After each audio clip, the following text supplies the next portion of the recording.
अल्लाह तबारक व तआला इस माह सियाम को, रमज़ानुल मुबारक को हम सब के लिए खैर व बरकत और सआदतों वाला महीना बनाए। इसके इस्तक़बाल के लिए हम इसके आने से 2 माह बेशतर ही दुआ किया करते रहते हैं कि अल्लाह रजब व शाबान में हमें बरकत अता फरमा और रमज़ान तक हमारी ज़िंदगी अता फरमा। तो रब तबारक व तआला ने रमज़ान हमारी ज़िंदगी में अता फरमाया, उसका बेपाया करम व एहसान है। रमज़ान को ऐसे गुजारो कि तुम्हें ये एहसास रहे कि शायद मेरी ज़िंदगी का ये आखिरी रमज़ान है। पता नहीं कि इस रमज़ान के गुज़र जाने के बाद अगला साल जो रमज़ान आने वाला है वो मेरी ज़िंदगी में आएगा भी या उससे कबल मैं दुनिया से चला जाऊंगा। हम में से कोई नहीं जानता, लेकिन जो रमज़ान मिल चुका है उस रमज़ानुल मुबारक का एहतराम उस एतबार से आप करो। अल्लाह तबारक व तआला ने कुरान में फरमाया कि तुम पर रोज़े फ़र्ज़ किए गए हैं जैसे पहलों पर किए थे, ताकि तुम परहेज़गार बन जाओ, ताकि तुम्हारे अंदर तकवा आ जाए। रमज़ान में सबसे ज़्यादा जिस चीज़ का सामना आपको करना है वो कौन सी चीज़ है? भूख का सामना करना है। तकरीबन 12 से 14 घंटे का रोज़ा होता है, जिसमें आप सहरी से लेकर इफ्तार तक पानी का एक कतरा भी अपने हलक के अंदर नहीं डालते। दुनिया में और भी कुछ मज़ाहिब हैं जिनके यहाँ रोज़े का तस्वुर पाया जाता है, फास्टिंग, उपवास, लेकिन उसकी शक्ल अलग अलग है। किसी के यहाँ है फ्रूट की इजाज़त है, पकी हुई चीज़ें नहीं खा सकते। किसी के यहाँ है कि पानी पी सकते हैं, बाकी कुछ नहीं। तो रोज़े की शक्ल जो है उन्होंने अपनी अलग अलग बनाई है। कुछ लोगों का ऐसा है कि ज़मीन से निकली हुई चीज़ नहीं खाएंगे, या फिर उसको हांडी पर पकाया गया हो तो वो नहीं खाएंगे, बाकी कुछ और चीज़ें दरख्त से मिली हुई ये सब खा करके रह सकते हैं। मेरे अजीज़ों, उस तरह का अगर रोज़ा रखना है तो साल भर भी हम रख लेंगे इंशाअल्लाहुल अज़ीज़। लेकिन इस्लामी जो रोज़े का कॉन्सेप्ट है, तस्वुर है, वो सहरी से लेकर इफ्तार तक 2 बड़ी चीज़ों से बचने का नाम है। इंसान के लिए 2 बड़ी चीज़ों से रुकना है। एक, खाने पीने से, ऐसा नहीं कि हराम चीज़ों से बचना है, बल्कि हलाल खाने की चीज़ों से भी बचना है। चावल, रोटी, गोश्त, सब्जी ये सब हलाल ही है आपके लिए, लेकिन हलाल से भी बचना है, हराम की तो बहुत दूर की बात है। दूसरी जो सबसे बड़ी चीज़ जिससे बचना है वो इंसान को अपनी शहवत पर कंट्रोल करना है, अपनी बीवी से, सोहबत से भी उसे बचना है। यहाँ पर भी वही मामला है। हराम ताल्लुक तो बहुत दूर की बात है, बीवी से सोहबत करना, बीवी से जिमा करना, उससे ताल्लुक कायम करना, ये तो हलाल है। लेकिन रोज़े के हालत में उस हलाल चीज़ से भी बचना है। हराम का फिर कहाँ नंबर है? ये आपको इसलिए मैं बता रहा हूं कि खाना पीना भी हलाल था, जिमा करना भी हलाल था मर्द के लिए, आम दिनों में, आम रातों में। लेकिन रोजे की हालत में उन हलाल चीजों से जब बचने का हुक्म है तो फिर हराम चीजों से उसे कितनी दूर रहना चाहिए। 2 बड़ी चीजों से बचाया जाता है, और ये 2 चीजें इंसान की रोज की जरूरियात में आ जाती हैं। चले, खाना पीना तो ये रोज की जरूरत है, लेकिन उसके जिस्मानी सुकून जिसमें रखा गया है, औरत से ताल्लुक गाहे बगाहे, इसकी भी उसे ज़रूरत है। तो खाने पीने से और जिमा से जो रोका गया वो एक लिमिटेड टाइम है। ऐसा नहीं कि पूरे रमज़ान में ही मना कर दिया गया, बल्कि अल्लाह ताला ने रात को औरतें तुम्हारे लिए हलाल रखा, जैसे दूसरे दिनों में हलाल है। इफ्तारी के बाद से लेकर सहरी तक जो तुम्हारा टाइम है, खा पी सकते हो, इसी तरह जिमा भी कर सकते हो। रमज़ानुल मुबारक के दिनों को क्यों इन तमाम चीज़ों से दूर रखा गया? ये बड़ी बात है मेरे अजीज़ों। भूख इंसान के लिए एक ऐसा चैलेंज है। अल्लाह के रसूल सल्लल्लाहु तआला अलैहि वसल्लम ने फरमाया, बसा औकात भूख आदमी को काफिर बना देती है। फ़क्र व फाक़े और इस तरह की गुर्बत से अल्लाह के रसूल सल्लल्लाहु अलैहि वसल्लम पनाह मांगते और फरमाते कि हद से ज़्यादा गुर्बत आदमी को कभी कभार कुफ्र की तरफ ले जाती है। बंदा नाशुक्रा हो जाता है, भीख मांगने की आदतें आ जाती हैं, या चोरी डकैती की कोशिशें करने लग जाता है। आज दुनिया में बहुत सारे ऐसे क्राइम हैं, उन क्राइम के पीछे अगर आप वजह ढूंढेंगे कि इसका रीज़न क्या है, तो उनका पेट है जो उनको क्राइम करा रहा है, उनकी भूख है जो उनको ये तमाम चीज़ों पर ले आती है। कुछ औरतें अपने जिस्मों के कारोबार में मसरूफ़ हैं, उन्होंने अपना जिस्म दे दिया, वो मर्दों के नज़र कर दी और अपना जिस्म एक रात के लिए बेचती हैं। तो उनका इसके पीछे रीज़न क्या था?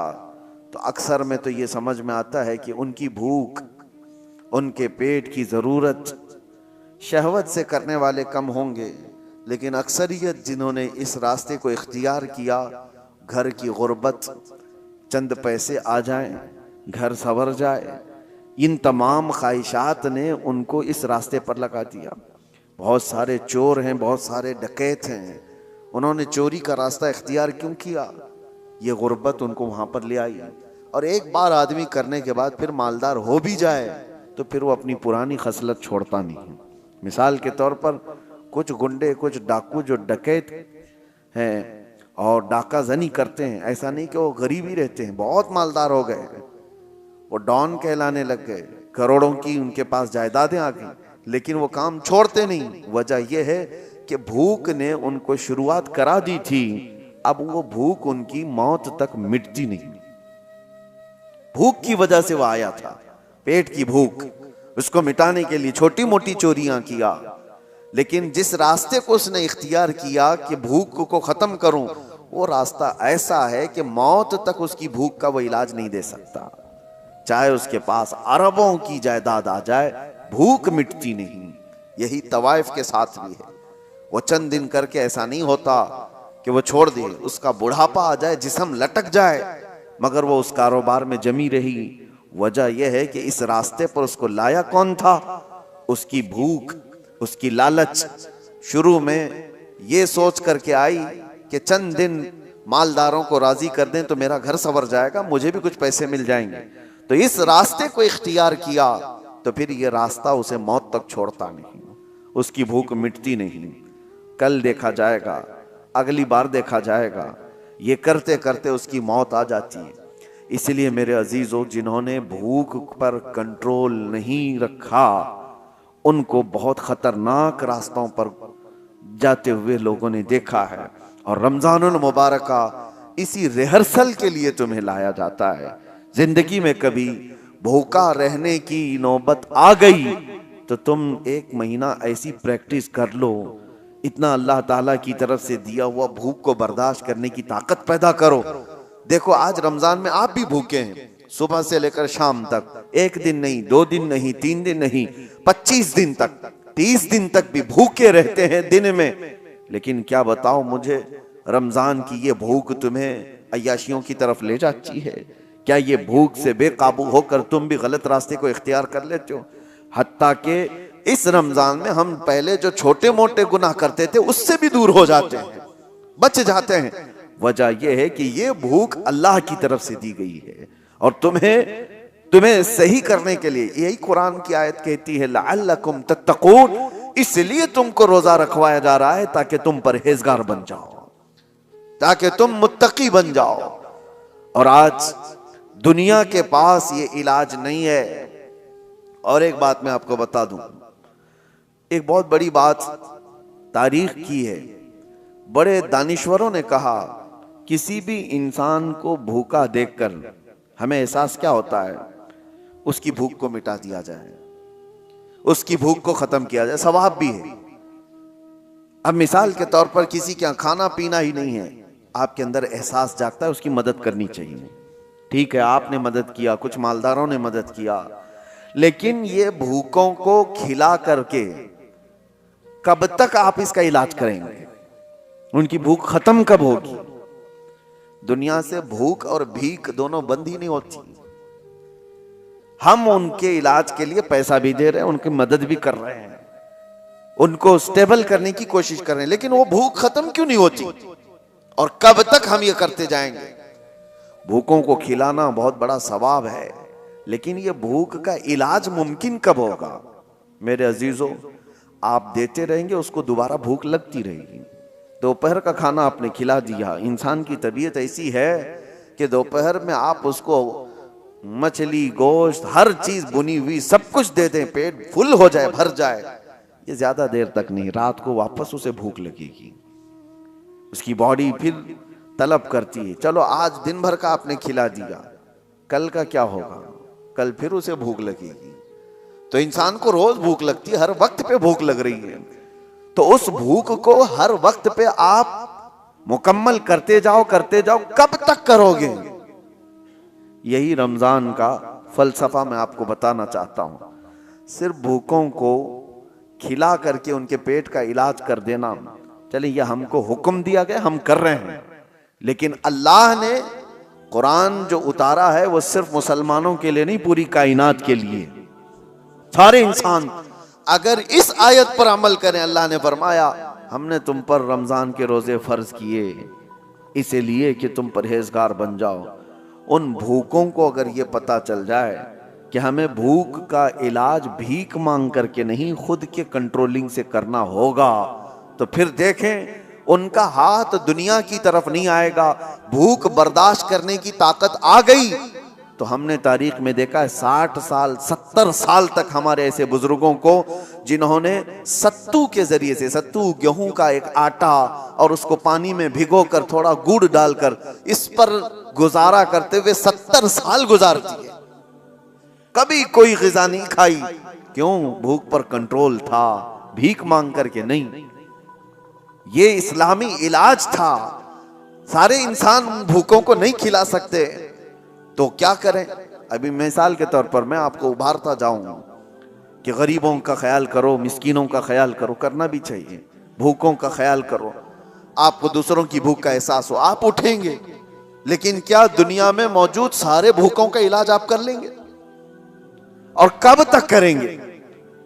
नहीं कर पाएंगे। इस वजह से हुक्म यह है उन भूखों के लिए भी कि तुम भूख की वजह से गलत रास्ता इख्तियार ना कर लो, भीख मांगने ना लग जाओ। तुम भूख को कंट्रोल करने की आदत इस रोजे के जरिए से शुरू करो। रोजा तुम्हें सिखा देगा। हजरत सैयदना यहया रहमतुल्लाह ताला एक बड़े बुजुर्ग हैं, फरमाते हैं नफ्स को जितनी भी दुनिया की चीजें दी जाएं ये काबू में नहीं आ सकता, काबू में नहीं आ सकता। बड़ी सी बड़ी चीजें दे करके इसको शांत करने की कोशिश करो, नहीं आएगा काबू में। कहा कैसे आएगा?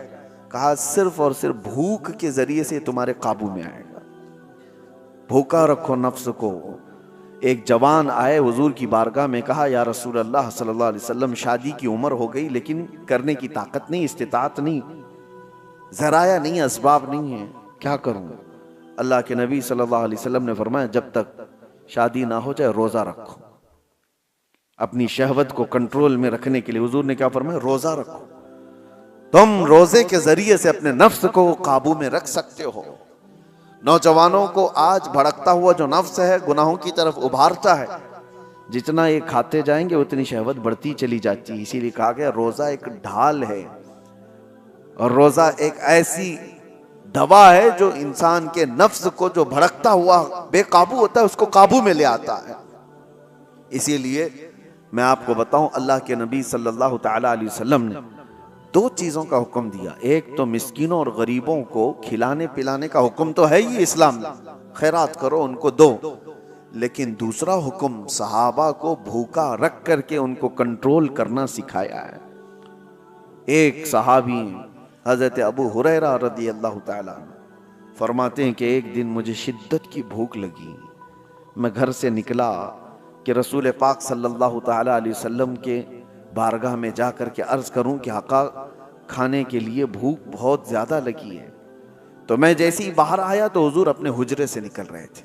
तवज्जो से सुने, हजरत अबू हुरैरा अर्ज करते हैं पेट दिखा करके, या रसूल अल्लाह सल्लल्लाहु अलैहि वसल्लम, अलजो, भूख भूख।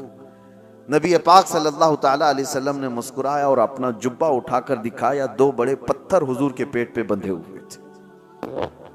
हजरत अबू हुरैरा कहते हैं कि अल्लाह के नबी सल्लल्लाहु ताला अलैहि वसल्लम मुझसे ज्यादा भूख को बर्दाश्त कर रहे हैं। पत्थर बांधना एक अलामत थी कि भूख को कंट्रोल करने के लिए पेट पर पत्थर बांधे जाते थे। फिर भी नबी पाक सल्लल्लाहु ताला अलैहि वसल्लम ने फरमाया, अबू हुरैरा चलो साथ चलते हैं। बाहर निकले तो जैसे ही बाहर निकले, हजरत अबू बकर सिद्दीक बाहर घर से आ रहे थे। हुजूर सल्लल्लाहु ताला अलैहि वसल्लम ने उनको देखा, पूछा, अबू बकर इस वक्त दोपहर के वक्त किस चीज ने तुम्हें बाहर निकाला? हजरत अबू बकर सिद्दीक कहते हैं, भूख ने मुझे घर से बाहर निकाला, मैं कुछ खाने की तलाश में बाहर निकला। हुजूर सल्लल्लाहु ताला अलैहि वसल्लम उन्हें भी साथ ले लिए। थोड़ी दूर गए थे कि हजरत उमर भी नजर आए। हुजूर ने उनसे पूछा, उमर इस वक्त कहाँ जा रहे हो? कहा, या रसूल अल्लाह, भूख ने मुझे घर से बाहर निकाला। सबका एक ही मसला है। हजरत उमर भी आए। अब सुनिए, तीनों को रसूल पाक सल्लल्लाहु ताला अलैहि वसल्लम लेकर एक सहाबी के घर गए। वो सहाबी हुजूर पाक सल्लल्लाहु ताला अलैहि वसल्लम की आमद से इतने ज्यादा खुश थे, घर में जो था सब पेश कर दिया। यहां तक तो बात है, आगे का वाकया। लेकिन इन तीनों सहाबा से पूछो, मैं इलाज भी आपको बता रहा हूं कि आप दोपहर में भूखे थे, मदीने में कहां जाकर के क्या लाना चाहते थे? अबू हुरैरा, आप क्या लाना चाहते? पैसे आपके पास भी नहीं खरीदने की। अबू बकर सिद्दीक व उमर फारूक रदी अल्लाह ताला अन्हु, आप क्या खाने के लिए निकले थे घर से बाहर? तीनों का एक ही जवाब है, हम कुछ खरीदने के लिए या कुछ खाने के लिए नहीं निकले। जब भूख हमें शिद्दत से परेशान करती तो हम चेहरे रसूल को देखने जाते थे। मेरे आका सल्लल्लाहु ताला अलैहि वसल्लम के चेहरे जमाले जहां आरा को देखते, सहाबा का अकीदा था कि जैसी भी भूख हो खत्म हो जाती है। यह है भूख का इलाज। ये आशिकों की बात है। काश हमारी आंखों में वो जमाले मुस्तफ़ा बस जाए। जब दुनिया हमें इस तरह भूख से परेशान करे तो वो तस्वीर यार सामने आ जाए और फिर हुजूर पाक सल्लल्लाहु ताला अलैहि वसल्लम के उस जमाल में मह होकर के हम सारी भूख भूल जाएं। और हुआ है तारीख में ऐसे। अजीज़ा निगरामी, ये बातें मैं आपके सामने इसलिए कह रहा हूँ, वो सिद्दीक अकबर, वो फारूक आजम जिनके नामों में इतनी तासीर है आज कि आज भी बड़ी बड़ी हुकूमतें कांपती हैं उनके दौरे हुकूमत को सुन करके। कैसर और किसरा लर्जा बरंदाम थे उमर इब्ने खत्ताब के नाम से, लेकिन उनका हाल ये है कि वो कहते हैं भूख ने मुझे घर से बाहर निकाला। अल्लाह के रसूल सल्लल्लाहु ताला अलैहि वसल्लम के सबसे करीबी सहाबा हैं, वो भूखे रह करके रिहर्सल कर रहे थे कि भूख पर कंट्रोल हासिल करो। आज हमारे पास सब कुछ है और कुछ मालदार लोगों को जैसी माल की चर्बी आती है उनको लगता है रोजा रखना तो गरीबों का काम है, हमको अल्लाह ने किस चीज की कमी दी। कुछ मालदार ये सोचते हैं कि माल जिसके पास कम है वो रोजे रखे, हमारे पास थोड़ी ना कुछ कमी है। दौलत की ठाट बाट सब कुछ है।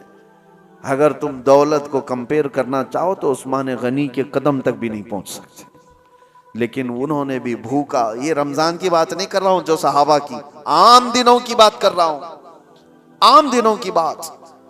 हजरत उस्मान गनी रदी अल्लाह ताला अन्हु का हाल तो ये था, मियाँ उनके माल से तुम्हारा क्या कंपैरिजन। एक जंग में, जंग तबूक के मौके पर उन्होंने जो सदका दिया था, खैरात किया था, जानते हो आज के जमाने में उस खैरात की वैल्यूएशन कर ली जाए ना, 116 करोड़ रुपए बनते हैं आज के। वह हजरत उस्मान गनी ने एक ही जंग में दान कर दिए थे। वो खैरात करते थे तो 116 करोड़ आज की कीमत बनती है कोई खैरात करने वाला? और जाहिर सी बात है पूरा माल नहीं, अपने माल का थोड़ा सा हिस्सा उन्होंने खैरात किया था। तो माल कितना था उनके पास उस जमाने में? और यही वजह है कि हजरत उस्मान गनी रज़ियल्लाहु ताला अन्हु का माल आज भी मदीने में मौजूद है, आज भी है। उनके नाम की होटल्स हैं, उनके ही खाते में जाती है।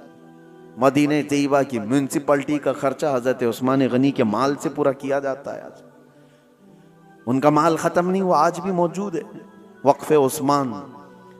मैं ये कह रहा हूं इतने बड़े मालदार, इतना कुछ उनके पास था, लेकिन जिंदगी गुजारने के लिए उन्होंने भी भूख को इख्तियार किया है, भूख को इख्तियार किया। एक बार तो ऐसा हुआ कि एक सहाबी हुजूर के पास आए, कहा या रसूल अल्लाह सल्लल्लाहु अलैहि वसल्लम शादी के लिए माल कुछ खरीदने की मुझे ज़रूरत है, सामान खरीदने की, कुछ माल चाहिए। हुजूर ने कहा कि जाओ उस्मान के पास अपने शादी के अखराजात के पैसे ले लो, कहना कि मैंने भेजा है। वो सहाबी आए हजरत उस्मान गनी के घर पर, तो अभी वो दरवाजे पर पहुंचे थे, हजरत उस्मान की गरजदार आवाज आ रही थी अंदर से। ये सहाबी ठिठक कर खड़े हो गए, सुना कि डांट रहे हैं वो किसी को, वो अपने खादिम को डांट रहे थे, अपने गुलाम को डांट रहे थे हजरत उस्मान गनी। ये कान लगाकर बाहर से सुनते हैं कि किस बात पर डांट रहे हैं।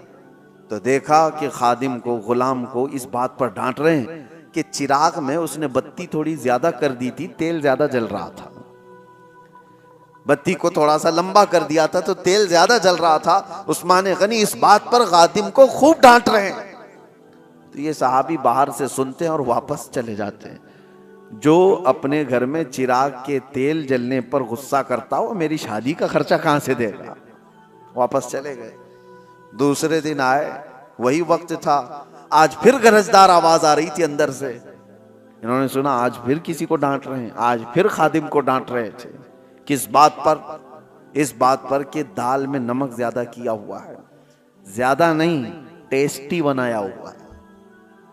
नमक के बगैर तो टेस्ट आता नहीं, तो टेस्ट अच्छा कर दिया। तो हजरत उस्मान गनी उस पर उसको डांट रहे हैं कि नमक इतना इस्तेमाल कर लिया कि दाल लज्जत वाली हो गई है, ज्यादा खाई जा सकती है। तो ये साहबी जो बाहर खड़े थे, उन्होंने कहा ये तो दाल पर और चिराग पर गुस्सा करते हैं, ये मेरे शादी का खर्चा कहां से देंगे। वो वापस पलट रहे थे, हजरत उस्मान गनी ने उनको देख लिया, कहा कि कल भी तुम आए थे, आज भी तुम आए, क्या बात है, किस लिए आए? उन्होंने कहा बात दर हकीकत यह है कि अल्लाह के नबी सल्लल्लाहु अलैहि वसल्लम ने तुम्हारे पास मुझे भेजा, मेरे शादी के अखराजात आपसे मैं हासिल करूं, लेकिन आप 2 दिन से मैं देख रहा हूं गुस्से में हैं, खादिम को खूब डांटे जा रहे हैं, कभी चिराग पर कभी दाल पर। मैंने ये सोचा कि कहां मेरी शादी हो सकती है इनके माल से। हजरत उस्मान गनी ने कहा कसम खुदा की, तू क्या अल्लाह के नबी का हुक्म हो तो 70 शादियां मैं तन्हा कर दूं।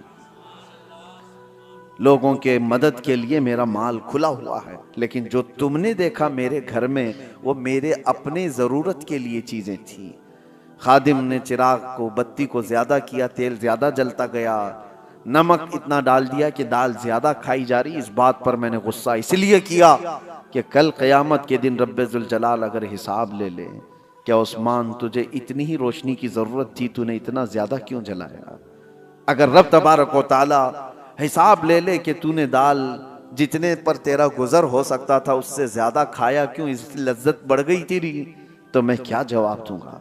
इसलिए तरबियत के लिए मैं अपने खादिम को डांट रहा था, ये नहीं कि दूसरे को देने के लिए कभी डांटा। ये हजरत उस्मान गनी थे जिन्होंने मालदारी के औज पर पहुंच करके भी कंट्रोलिंग दिखाया दुनिया को। आज लोग ये समझते हैं बहुत माल आ जाए तो हमारा नहीं है काम रोजा रखना, तरावी पढ़ना, ये गरीबों का काम है। और अगर तुम्हारे दिमाग में ऐसा है तो ठीक ही है कि अल्लाह गरीबों को पसंद भी फरमाता है। अल्लाह ताला गरीबों के घर रमजान भेजा है, वो रोजा भी रखते हैं और तरावी भी पढ़ते हैं, और इस्लाम गरीबों से शुरू हुआ है और गरीबों में खत्म भी हो जाएगा। मेरे अजीजों, भूख के मुतालिक एक बात और अर्ज कर दूं, कहां सहाबा इकराम ने अपने घरों में किस तरह किया। हुजूर सल्लल्लाहु ताला अलैहि वसल्लम एक दिन घर से निकले, उस वक्त भी एक सहाबी हुजूर के साथ है।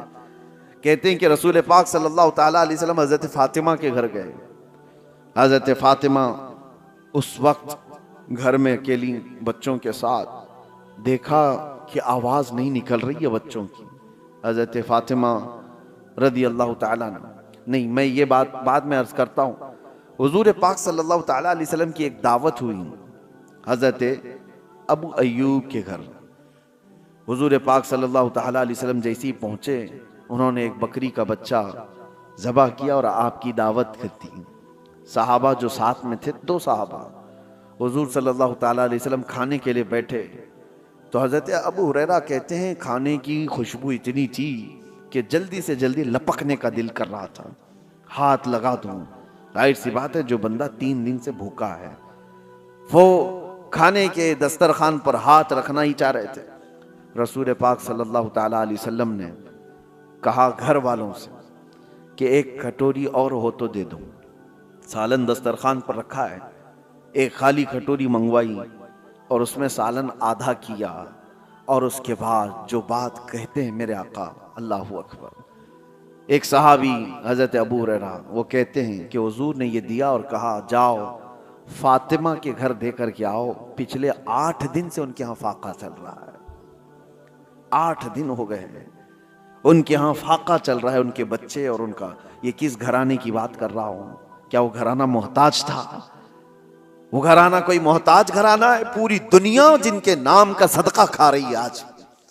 और अगर वो चाह लें, अल्लाह की बारगाह में ख्वाहिश भी करें, रोजाना जन्नत से जिब्राइल उनके लिए खाना ले आए।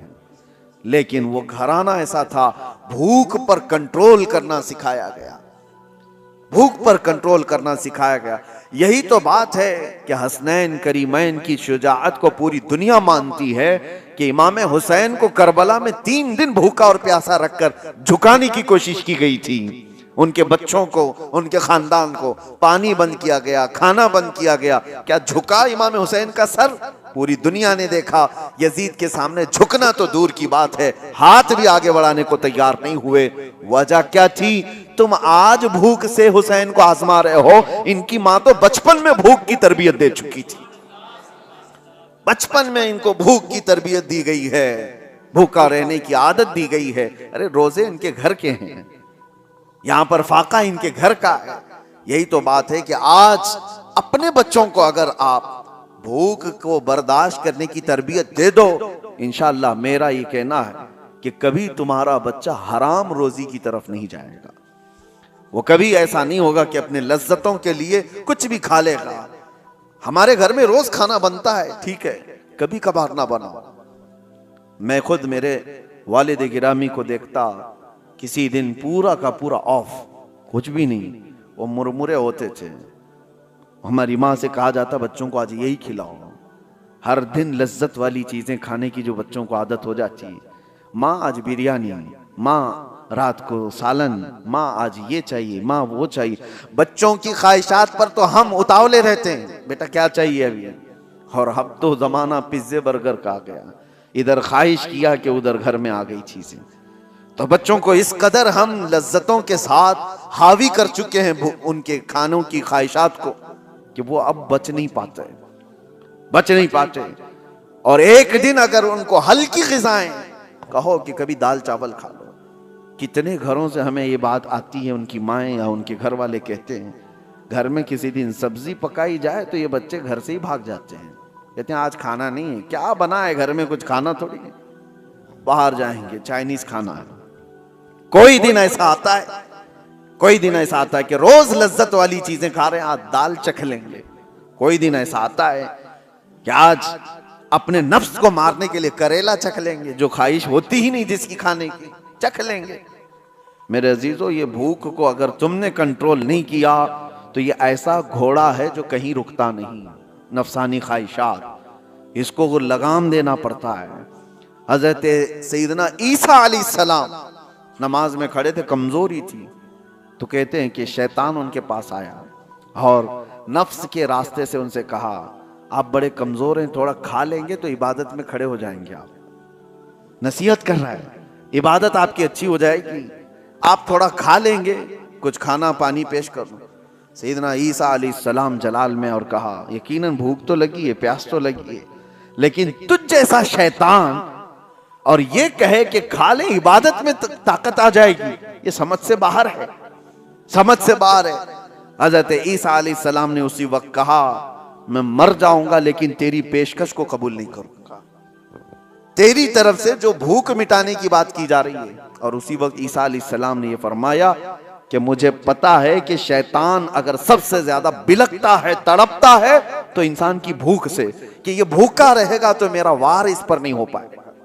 शैतान को इस बात का हमेशा डर है कि जो बंदा भूखा और प्यासा रह जाए और उसको बर्दाश्त हो जाए तो शैतान कहता है कि इस पर तो मेरा वार हो नहीं पाएगा, मुश्किल हो जाएगा, इसको खिलाओ, इसको पिलाओ। रोजा छोड़ने की जितने लोगों के दिलों के अंदर ये ख्वाहिशात आती हैं, वो नफ्स उनका रोजे से दूर करता है। वो शैतान का जासूस कहा गया है नफ्स को, जो छोड़ करके गया है। रमजान में शैतान तो नहीं, लेकिन शैतान का जासूस हमारे साथ है, वो नफ्स है। हमें किन किन चीजों की ख्वाहिशात है, ये नफ्स उसे खबर देता है शैतान, और उसी रास्ते से वो हम पर हमला करता है। नफ्स तो हमारे सबके साथ है। ये तुम्हें अंदर से कहेगा कि भूखे रहने से कमजोरी आ जाएगी, फला हो जाएगा, ये हो जाएगा, और खाओ, पेट को भरते जाओ, और नफ्स जब मोटा हो जाए शैतान इस पर हावी हो जाए। इसलिए मेरे अजीजों, और बहुत सारी मिसालें ऐसी हैं कि भूख ने इंसान को काबू में करने की आदत अगर किसी इंसान के अंदर आ गई तो वो वक्त का वली बन जाएगा। अल्लाह के औलिया इकराम की पूरी तारीख आप देखो, उनके यहाँ जो तरबियत दी जाती है, सबसे पहले भूखा रहने की तरबियत दी जाती है, भूखा रहने। इसलिए मुझे एक बात याद आती है, मारहरा मुतहरा में हजरत सैयद आले रसूल अहमदी मारहरवी रदी अल्लाह ताला, आला हजरत के पीरो मुर्शिद हैं। वो बड़े सादात का खानदान, हुजूर सैयद आले रसूल अहमदी मारहरवी खातिमुल अकाबिर रहमतुल्लाह ताला अलैह, आपकी बारगाह में एक मौलाना साहब आए और उन्होंने कहा कि हुजूर आप यहाँ खिलाफत मुझे लेनी है। लोग खिलाफत के चक्कर में भागते रहते हैं, आज तो आम है, कहीं से भी मिल जाएगी चलते फिरते, लेकिन वो औलिया कामिलीन, उनके यहाँ मौलाना साहब ने कहा कि हुजूर आपसे बैत हूँ, खिलाफत चाहिए। तो हजरत खातिमुल अकाबिर ने कहा आज तो आए यहाँ आप रात में, खाना खाइए, आराम कीजिए, कल देखेंगे, बात करेंगे। तो खादिम से कह करके उनको मछली मंगवाई, और रूहू मछली और या कोई और एक खास किस्म की मछली, भुनी हुई मछली इनको खूब खिलाने के लिए हुक्म दिया। हजरत ने उनको खूब खिलाया, लेकिन खादिम से कहा था पानी मत देना, मछली पेट भर करके खिलाओ। उनको खूब मछली परोसी गई, और जैसी वो शिकम सैर हो गए, खादिम ने कहा आता हूं, और दरवाजा बंद करके चला गया। पानी कुछ दिया ही नहीं, और मछली जब पेट में जाए तो शिद्दत की प्यास लगती आदमी, और वो खास किस्म की मछली थी जिसको भूना गया था अलग अंदाज से। वो अंदर जाकर के बेकरारी बेचैनी बढ़ गई, वो पुकारते रहे अंदर से पानी पानी पानी, कोई सुनने को तैयार नहीं। हजरत का हुक्म था पानी मत दो। सुबह तक वो बेचारे इधर से उधर तड़पते रहे, उनकी आंखें चौड़ी हो गई, सुबह हलक से जुबान बाहर आने लग गई। कहा क्या मेहमान नवाजी है, सादात का घराना है, क्या मेरे साथ किया गया है। सुबह फजर में खादिम जैसी दरवाजा खोला, लपक के उसको पकड़ लिया, कहा कि अभी तुझे मार डालूंगा, फलां कर दूंगा। जितना गुस्सा था सब निकाल दिया, उसके कपड़े पकड़ के फाड़ दिए। कहा रात को खाना खिलाया, पानी नहीं दे सकता था। उसने कहा मैंने कुछ नहीं किया, जिस पीरो मुर्शिद के पास आप खिलाफत लेने आए थे उनका हुक्म था। कहा चलो उनसे ही बात करता हूं। ताव में थे जो कल खिलाफत लेने आए थे, आ करके कहा कि ये कैसी मेहमान नवाजी है आपकी, क्या आपके यहाँ ऐसा किया जाता है, पानी नहीं दिया जाता है, फला फला फला, नॉन स्टॉप सब चीजें कह गए। हजरत खातिमुल अकाबिर ने कहा पानी दे दो, पानी दो, और उसके बाद इनको नजराना देकर रुखसत करो। पानी देकर उनको सब ठंडा किया गया। तो फिर उन्होंने कहा हजरत आपने कहा था कल रात में कि आज रात खाना खाकर सो लो, कल खिलाफत की बात करेंगे। आपने कहा जो अपनी प्यास बर्दाश्त नहीं कर सकता वो अपनी खिलाफत के बोझ को कहां उठा सकता है। एक रात की प्यास नहीं बर्दाश्त कर सकता, वो इतनी बड़ी जिम्मेदारी को कहां उठा सकता है। जाओ अभी तुम्हारी तरबियत की जरूरत है। यह औलिया कामिलीन, सूफिया कामिलीन का तरीका रहा है कि अपने मुरीदीन को पहले भूख से वो आजमाते थे और उनको रिहर्सल करवाते थे कि कंट्रोल करना सीखो, भूख और प्यास इंसान को बेकाबू करती है। यही तो बात है। आज भी आप इसका जलवा देख सकते हैं जो मैंने बताया, मौलाना साहब का जलाल, जो अपने उस घराने पर भी जलाल कर गए जिस पर खिलाफत की तवक्को लेकर आए थे। उसका आप उसकी एक झलक आप अपने यहां भी देख सकते हैं। शाम का वक्त देखो, असर के बाद सबका चेहरा और किस अंदाज से इनका पारा गर्म रहता है। इफ्तारी से पहले किसी मुसलमान को टच भी कर दे कोई, जंग हो जाती है। बाहर सड़कों पर तो अक्सर ये देखा गया है कि ये बेचारा सामान खरीदने जा रहा है, बाइक भगा रहा है, उसको ना इधर की दिख रही ना उधर की दिख रही है, खुद ही जाके किसी को ठोका और फिर उसके बाद लड़ाई भी खुद ही कर रहा है, सामने वाले को खुद ही नीचे करके मारने की कोशिश कर रहा है। वजह यह है कि ये वही जलाल है जो सुबह से शाम तक भूख और प्यास बर्दाश्त नहीं हो रही है। ये अल्लाह ताला की अता है जो तुम महफूज हो। अगर अल्लाह तबारक व ताला की रहमत ना हो तो हम घंटों भी बर्दाश्त नहीं कर पाएंगे। ये अल्लाह की अता है, उसकी रहमत साथ है। इफ्तारी के मौके पर आप देखो, दस्तरखान पर खाना आपको थोड़ा सा ही है, लेकिन दस्तरखान पर इज्तिमाई तौर पर अगर आप बैठे रहो कभी मस्जिद वगैरह में, अरे केले का एक टुकड़ा भी तुम्हारे सामने वाला बाजू वाला उठा लिया तो गुस्सा आ जाता है। शरबत का गिलास आपके पास रखा था, किसी और ने सामने से उठा लिया, अरे मिलेगा बाद में भी, लेकिन उस वक्त बर्दाश्त नहीं होता। एक गिलास शरबत कोई ले लिया तो गुस्से में उसको देखने लग जाते हैं, भाई अपने सामने का देख, मेरा क्यों उठाता है। तो ये जो जलाल है ये वही है जो सुबह से शाम तक भूखे रहे। अल्लाह अकबर। मेरे आका सल्लल्लाहु तआला अलैहि वसल्लम के दरबार में बस ये आखिरी बात, एक बार इफ्तार का दस्तरखान सजा हुआ है।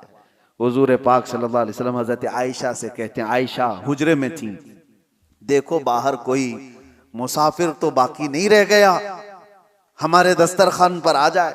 हजरत आयशा कहती है, मैं हुजरे से खिड़की में झांक कर देखती हूँ तो जन्नतुल बकी कब्रिस्तान के पास एक दरख्त था, वहां कोई अपने घोड़े को बांधता हुआ एक आदमी नजर आया।